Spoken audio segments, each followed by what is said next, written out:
from the South Pacific to Maine, from Alaska to the U.S. Virgin Islands. In order to form a more perfect union, if we stand together shoulder to shoulder, establish justice, and ensure domestic tranquility. These lands and these monuments memorials are the people's resources.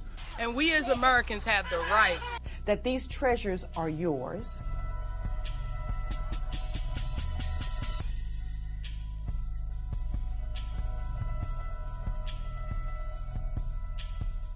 Well, the National Park Service has a tremendous mission as prescribed by the U.S. Congress in legislation that was enacted in 1916, August 25th, to be specific, that set forth that it has the obligation to preserve the natural and the cultural resources that are located within units of the national park system, such as Yellowstone National Park or the Martin Luther King National Historic Site, or where we are today, the Mary McLeod Bethune Council House National Historic Site.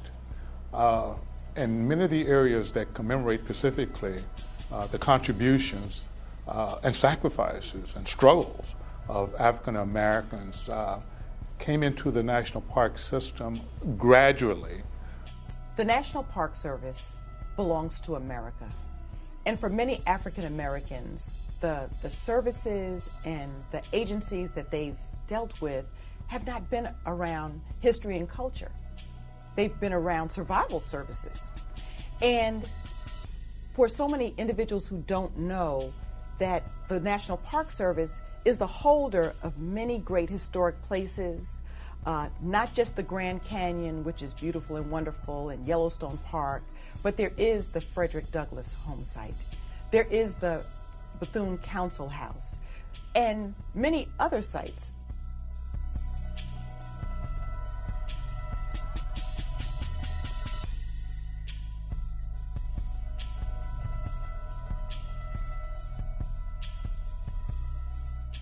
Mary McLeod Bethune was amazing. Mary McLeod Bethune was a success story. She was the 15th of 17 children born to parents who had been emancipated in the state of South Carolina. She also founded the National Council of Negro Women.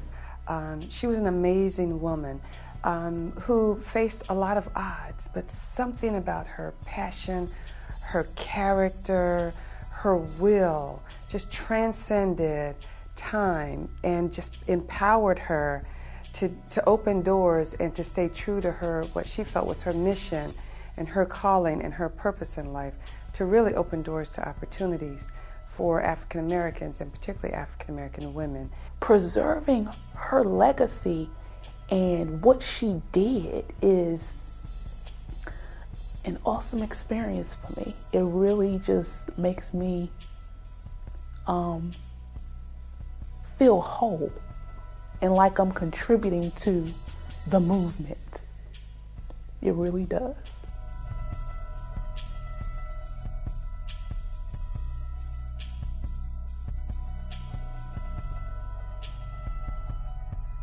But if you were to travel to Richmond, Virginia, you see a historic site honoring the legacy of Magdalena Walker, just an outstanding humanitarian, an outstanding business leader, founder of the first bank by any woman. Well, Magdalena Walker is known best for being the first African American woman to found a bank. And in 1903, she founded a bank and was president of that bank. She is so much more than just that little soundbite. I went to Magdalena Walker's house for the first time in October when we went to ASALA, Association for the Study of African American Life and History's annual conference in Richmond. And when I walked onto that space, I was again like, wow, we as a Black woman in this time period had a space this large, this grand, and not putting too much value on the space, but more what she chose to do with her life, what she chose to do with her resources. And then I was impressed. It may be, you know, shallow or silly, but I was like, she had an elevator. As I walked through the site with Agena, the site manager there, and she told the stories of success, of tragedy, of just her day-to-day experience. It had such an amazing impact on me. It's like I could feel the presence of Maggie Walker as I walked through that house. So it is so important for each one of us at some point in our lives to visit one of these historic sites, to connect with that history, to have a full appreciation for what was done for us in our civil rights. So we add a lot to the story of America, and don't forget us.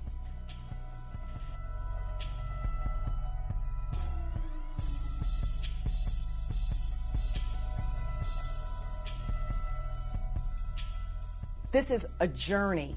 It's a journey that you don't get there in one day. But I think that it's the fortitude in a lot of ways of a lot of great Americans, many of them African Americans, that will carry us to the real great day when we'll really see equal rights and civil rights for all Americans. I'm a product of segregated South and Jim Crow laws and what have you. But just to preference the importance of 1964, think about some of the major events that occurred before that.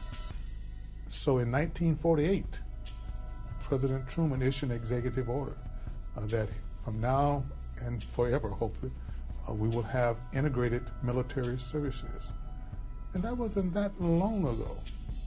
And then subsequently, with the 1954 Supreme Court decision on Brown versus Board of Education, which declared unanimously that we find in the field of public education the doctrine of separate but equal has no place. It's interesting to note that that Supreme Court decision of 1954 spoke solely to public education. It did not speak to public accommodation. So the ruling of Plessis versus Ferguson still was adhered to throughout many states of separate facilities, other than schools, which had been declared illegal if they were to be segregated per the Supreme Court opinion. So it wasn't until 1964, with the thrust of the '63 March and related activities, that Congress enacted legislation signed into law by President Johnson, declaring that we would enforce the 14th Amendment rights that would guarantee equal protection and equal access to all facilities. Just being an American citizen, how did it feel to walk past a water fountain that provided cool water and have to walk a great ways to another water fountain that didn't? To have to use the facilities and not be able to. Just the idea of having to walk to the back door. Those challenges were the easy ones. So if you look at what it meant for this government to say that we're equal, that we deserve equal rights, it was huge. I can remember being a little girl on the day that that bill was signed and how excited everyone was.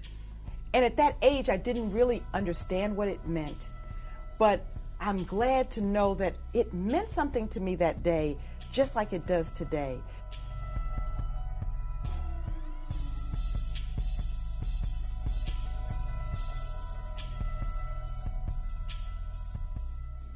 Miss Marian Anderson was denied the opportunity to sing at Constitution Hall, which is owned and operated by the Daughters of the American Revolution. That denial, as I understand, was brought to the attention of our First Lady at that time, Eleanor Roosevelt, who in turn called the Secretary of the Interior, Harold Ickes, who had been appointed by her husband, President Franklin Delano Roosevelt, and said that we perhaps should accommodate Miss Anderson. So he immediately moved and perhaps instructed the Park Service to make arrangement for Miss Anderson to sing from the steps of the Lincoln Memorial. And that probably was the first time that an African American was prominently made prominent use of an area administered by the National Park Service, and that goes back 1939. And through an interesting twist of fate, she stood there and performed that Easter morning concert.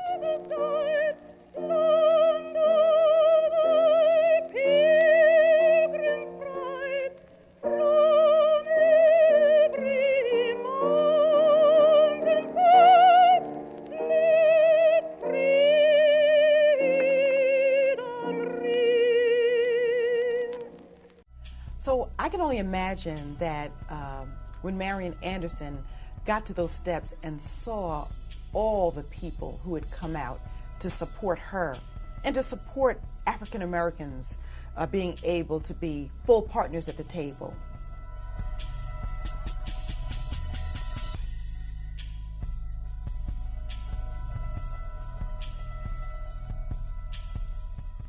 The March on Washington was just amazing. It really was. When you look at what was involved in people coming together on the Mall to even do the march, the logistics of it alone was phenomenal. The 63 March on Washington obviously brought to the nation's attention the critical attention we should be given to the equal protection under the law as guaranteed by the Constitution. But I think it also sensitized, if you will, many who were in the executive branch in terms of how to make sure that the facilities and the services administered by the national parks would be available to those who are exercising, if you will, their First Amendment rights. And this was a First Amendment right activity in that it was an expression of free speech and the right to assemble. And to go through that type of work, to get to Washington, D.C., to raise your voice, to say, I am America, and to hear Martin Luther King Jr. say, I have a dream. And what came out of that march, that dream that we could all articulate around that speech that school children learn to recite. I have a dream that one day, this America will be what the founding fathers wrote. And I think it serves as an inspiration today, just as it did almost 50 years ago.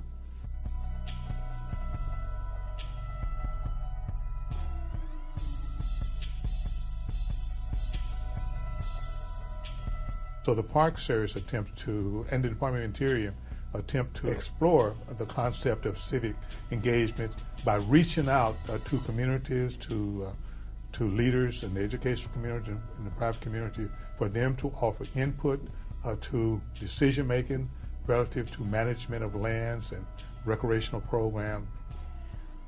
If we don't work together, we really can't get ahead. And we as a people have always had to work together and create communities.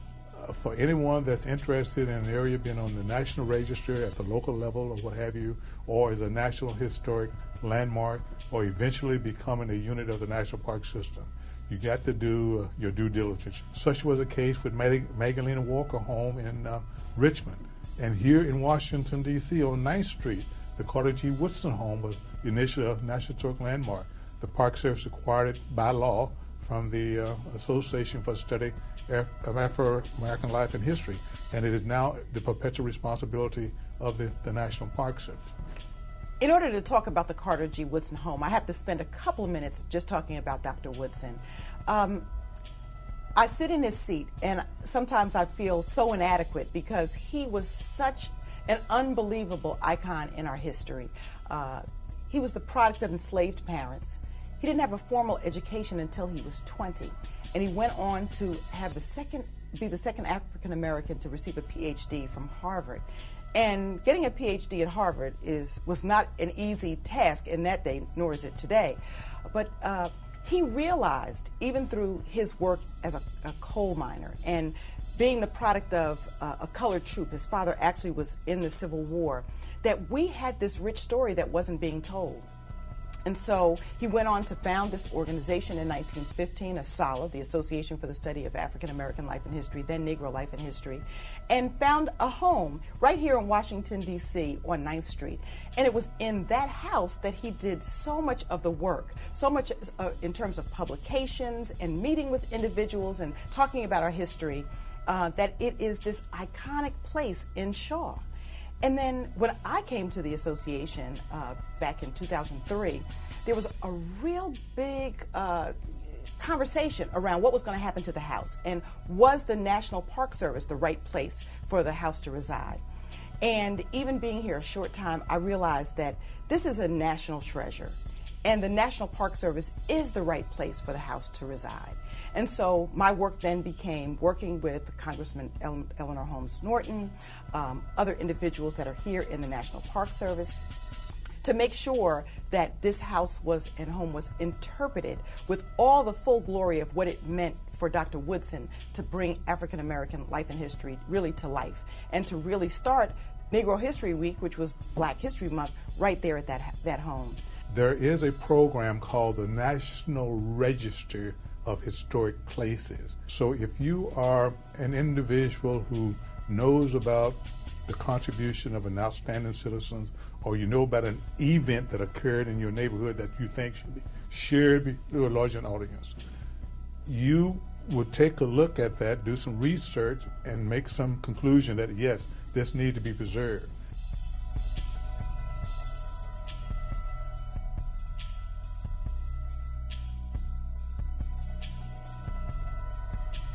We preserve for future generations. African Americans have done so many things that have led to the mighty force of this country as we know it today. And to not talk about them or not have them in the fabric of the national park system would be a disservice. We specialize in helping youth build their character through the lives of Bethune, Carter G. Woodson, Frederick Douglass, Magdalena Walker, all of these people, Booker T. Washington, George Washington Carver.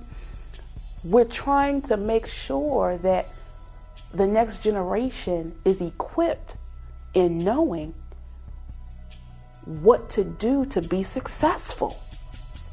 And this supersedes race. So I feel like we have to open up the parks to people. And then sometimes talking isn't enough. Sometimes you just kind of pick somebody up and bring them with you. But if we can say to ourselves that we know that we have this history to survive and to achieve beyond everything that's thrown at us, I think that we would be in a better position to be that shining example, not just to America, but to the world, that we can triumph over the struggles that we've had here.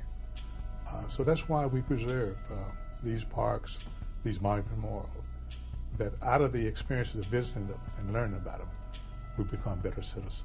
We would become better citizens. It's history. You know, it's important for us all to know our history, and we have kids, and to be able to share it with them. And it's what you see, and it's so important for me with Obama being the president now, and the kids watching these scenes on TV, for them to see it in person. It definitely lets you know we've come a long way. This is what Dr. King and others have fought for us, you know. So it's nice to come see it. We owe him that much. Drop what you're doing and get out here.